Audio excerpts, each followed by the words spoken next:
What if I told you that you aren't actually addicted to the act of smoking? Most people think smoking is just a stubborn, bad habit, but physiologically, it's not a habit at all. It's a chemical loop. The moment you take a drag, nicotine reaches your brain in under 10 seconds, triggering a rapid surge of dopamine. Over time, your neural pathways adapt, tricking your brain into believing it needs nicotine just to feel normal. If you've tried to quit and failed, it's not because you lack willpower. You're fighting a hardwired biological trap. But once you understand how that trap works, you can break it. Here is what actually happens when you quit, and how to make it stick.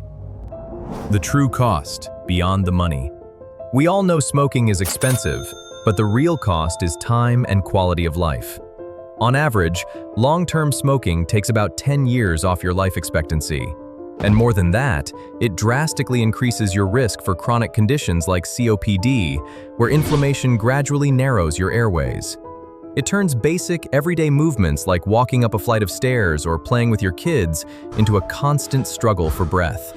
That quality of life is what we're trying to protect. The recovery timeline, what your body does. Here's the part your brain tries to ignore when you're craving a cigarette. Your body is remarkably resilient, and recovery starts almost immediately. In just 20 minutes after your last cigarette, your heart rate and blood pressure begin to settle back to normal levels. Within 12 hours, toxic carbon monoxide drops, allowing your oxygen levels to bounce back.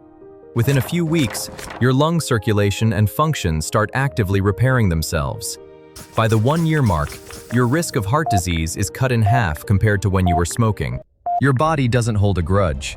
The moment you stop giving it smoke, it begins repairing the damage. The too late myth. A lot of people who have smoked for 20 or 30 years tell themselves, the damage is already done, so why bother quitting now? The clinical data is very clear on this.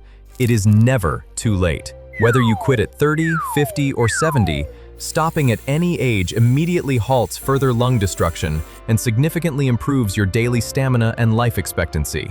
You gain benefits from day one, regardless of your past. How to build a real plan.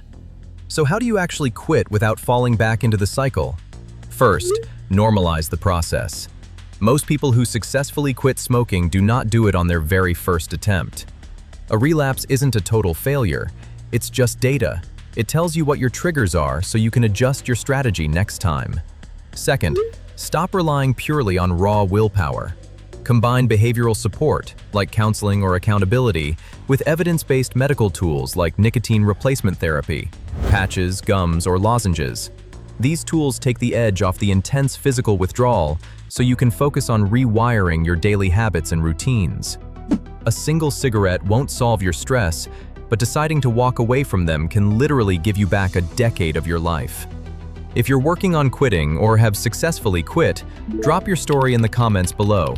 Your experience might be the exact motivation someone else needs to hear today. Hit subscribe for more evidence-based health breakdowns, and I'll see you in the next video.